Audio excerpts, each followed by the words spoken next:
नमस्कार दोस्तों। शेख हसीना पूरी दुनिया की इकलौती मुस्लिम महिला जिसने 5 बार प्रधानमंत्री बनकर इतिहास बना दिया। शेख हसीना के पूरे परिवार को खत्म कर दिया गया था, तो फिर शेख हसीना कैसे बच गई? शेख हसीना को 6 साल भारत में नाम और पहचान बदल कर कैसे रहना पड़ा? उनका बंगला किसके नाम पर बुक था? इंदिरा गांधी के घर से शेख हसीना का घर कितनी दूर था? शेख हसीना पर बांग्लादेश के भीतर घुसने पर प्रतिबंध था, तो फिर वो कैसे बांग्लादेश पहुंच गई? और 5 बार की प्रधानमंत्री कैसे बन गई? कैसे वो इतनी शक्तिशाली बन गई कि उनके सामने लड़ने वाला 500 वोटों के लिए भी तरस गया? तो कुर्सी की पेटी बांध लीजिए दोस्तों।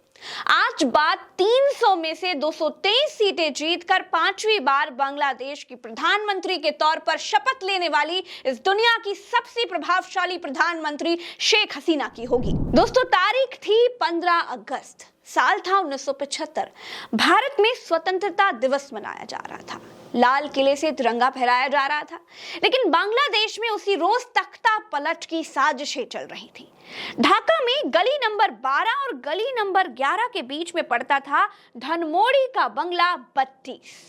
ये बंगला शेख हसीना के पिता और बांग्लादेश के बंग बंधु कहे जाने वाले शेख मुजीबुर रहमान का था, और मुजीबुर रहमान बांग्लादेश के राष्ट्रपति थे। सुबह का वक्त था।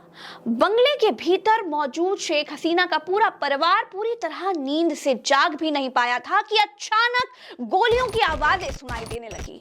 घर के बाहर टैंकों की आवाजें सुनाई देने लगी। गोलियों की आवाज सुन शेख मुजीबुर रहमान ने खुद को परिवार समेत एक कमरे में बंद कर लिया था। धनमोड़ी 32 के इस कमरे के भीतर सभी लोग बड़े तनाव में थे। कुछ समय के बाद जब गोलियों की आवाजें आना बंद हो गई, लोगों को लगा कि अब खतरा टल गया है।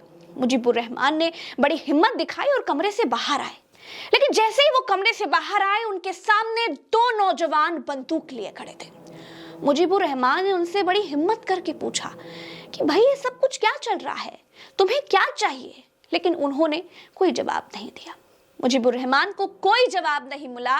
शेख मुजीबुर रहमान को बाहर लाया गया।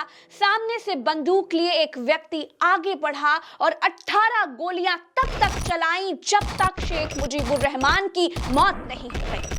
सेना के इस तख्ता पलट की कोशिश में शेख हसीना के पिता मुजीबुर रहमान, उनके 3 भाई, उनकी मां की बारी बारी से हत्या कर दी गई।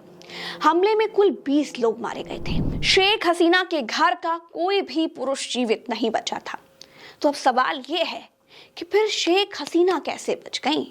उनकी बहन कैसे बच गईं? कहां थी शेख हसीना? वो कहां छिप गई थी? दोस्तों, सेना ने तख्ता पलट कर दिया था। बांग्लादेश को पाकिस्तान के चंगुल से छुड़ाने के लिए आंदोलन करने वाले और भारत की मदद से बांग्लादेश बनवाने वाले बांग्लादेश के राष्ट्रपति मुजीबुर रहमान मारे जा चुके थे, लेकिन अभी भी 2 बेटियां सुरक्षित थीं, क्योंकि वो दोनों बांग्लादेश की सीमा से बाहर जर्मनी में थी। बांग्लादेश से 7287 किलोमीटर दूर जर्मनी में फोन की घंटी बजी। खबर मिली कि बांग्लादेश में मुजीबुर रहमान के परिवार समेत सबकी हत्या कर दी गई। फोन के दूसरी तरफ फोन उठाने वाली थी शेख मुजीबुर रहमान की सबसे बड़ी बेटी शेख हसीना। जी हाँ, पिता की मौत की खबर सुनकर वो बेसुध हो गई। शेख हसीना पूरी तरह से टूट गई थी। जब उन्हें पता चला कि उनके परिवार के एक एक व्यक्ति को चुन चुन कर मौत की घाट उतार दिया गया है, तो वे बदहवास हो गई। किसी ने नहीं सोचा था कि जिस देश के लिए शेख मुजीबुर रहमान ने पाकिस्तान से विद्रोह किया, उसी देश में उनकी हत्या कर दी जाएगी। शेख हसीना भी इस बात का विश्वास नहीं कर पा रही थी। उनकी छोटी बहन शेख रेहाना ने उनको संभाला। शेख हसीना को बताया गया कि बांग्लादेश में सैन्य तख्ता पलट हो गया है, उनकी जान को भी खतरा है। शेख हसीना अपने पिता के अंतिम दर्शन के लिए भी बांग्लादेश नहीं जा सकी। सभी तरफ से निराश और हताश और दुखी शेख हसीना के लिए उस वक्त लगा कि सब कुछ खत्म सा हो गया है, लेकिन ठीक उसी वक्त शेख हसीना को इंदिरा गांधी के शासन वाले भारत से मदद की पेशकश की गई। भारत से मदद की पेशकश में शेख हसीना के लिए जीवन की एक नई उम्मीद थी। शेख हसीना अपनी बहन को लेकर के दिल्ली आ गई। तत्कालीन प्रधानमंत्री इंदिरा गांधी ने उन्हें भारत बुलाया। दिल्ली के लाजपत नगर की रिंग रोड के पंथारा पार्क के पास एक घर में बड़ी कड़ी सुरक्षा के बीच शेख हसीना और उनकी बहन को रखा। भारत में करीब 6 सालों तक शेख हसीना अपना नाम और पहचान बदल कर रही थी। शेख हसीना को बांग्लादेश से तड़ीपार घोषित किया जा चुका था। वो बांग्लादेश नहीं जा सकती थी। उधर बांग्लादेश में जियाउर रहमान के नेतृत्व में सैन्य शासन स्थापित हो चुका था। 6 साल तक छिपे रहने के बाद शेख हसीना सामने आई। उन्होंने बांग्लादेश के लिए आवाज उठाई। साल 1981 में भारत में ही रहते हुए उन्हें आवामी लीग, जिसकी स्थापना उन्हीं के पिता ने की थी, उसका अध्यक्ष चुन लिया गया। अब शेख हसीना समेत पूरे बांग्लादेश की किस्मत बदलने वाली थी दोस्तों। आवामी लीग का अध्यक्ष चुने जाने के बाद शेख हसीना को हिम्मत आई। उन्होंने बांग्लादेश लौटने का निर्णय लिया। साल 1981 में ही वो बांग्लादेश लौट गई। जी हाँ, शेख हसीना करीब 6 साल बाद अपने देश लौट रही थी। अब देश लौटने पर भारी भीड़ उनके स्वागत के लिए पहुंची। देश लौटने के कुछ समय के बाद ही उन्हें गिरफ्तार कर लिया गया। गिरफ्तारी और नजरबंदी का दौर शेख हसीना के लिए बड़ा लंबे समय तक जारी रहा। जब मन होता था तब शेख हसीना पर तरह तरह के करप्शन के चार्जेस लगाकर उन्हें गिरफ्तार कर लिया जाता था। बांग्लादेश के लिए बड़ा कठिन समय था। बांग्लादेश पर चुनाव करवाने का इंटरनेशनल प्रेशर बढ़ रहा था। साल 1986 में ढाका में इलेक्शन घोषित हुए। चुनाव के कुछ समय पहले ही शेख हसीना को रिहा कर दिया गया। चुनाव हुए और बांग्लादेश में शेख हसीना की आवामी लीग ने करीब 100 सीटें जीती। बहुमत का आंकड़ा नहीं मिल पाया तो शेख हसीना को विपक्ष में बैठना पड़ा। बांग्लादेश में लोकतंत्र स्थापित करने के लिए शेख हसीना लगातार कई प्रयास करती रही। वो जगह जगह रैलियां करती थी। रैलियों में 19 बार शेख हसीना को मारने की कोशिशें भी हुई। वो हर बार अपने समर्थकों के कारण बच जाती थी। कई हमलों में उनकी पार्टी के कार्यकर्ता और नेता भी मारे गए।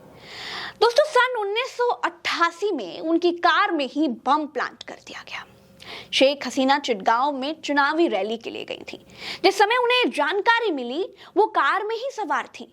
शेख हसीना को तो बचा लिया गया, लेकिन इस हमले में करीब 80 लोगों की जान चली गई। हत्या के इन प्रयासों से बचते बचाते साल आया 1991। बांग्लादेश में दोबारा चुनाव कराए गए।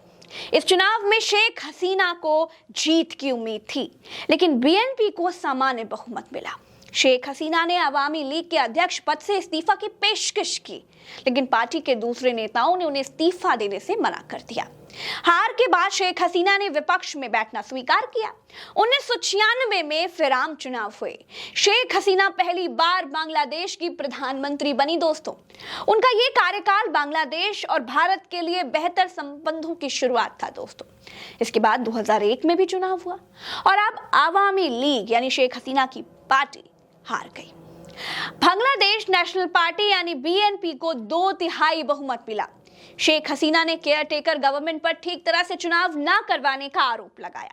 अब बीएनपी सत्ता में थी तो आवामी लीग के नेताओं की गिरफ्तारी भी शुरू हो गई। बीएनपी का विरोध करते करते साल आया 2007।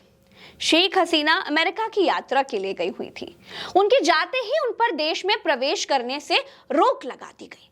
शेख हसीना ने करीब 15 दिन अमेरिका में बिताए, लेकिन अब यहां से शेख हसीना की किस्मत पूरी तरह से पलटने वाली थी। दोस्तों, अब विरोधियों पर शेख हसीना काल बनकर टूटने वाली थी। बढ़ते विदेशी और बांग्लादेशी पब्लिक के दबाव के चलते बीएनपी को शेख हसीना से बैन हटाना पड़ गया और फिर जब वो लौटी तो उन्होंने कभी पीछे मुड़कर नहीं देखा। जैसे ही शेख हसीना एयरपोर्ट पहुंची, भीड़ उनके स्वागत के लिए टूट पड़ी। साल 2009 में फिर चुनाव हुए। शेख हसीना की जीत हुई। इसके बाद 2014 में फिर से जीत हुई।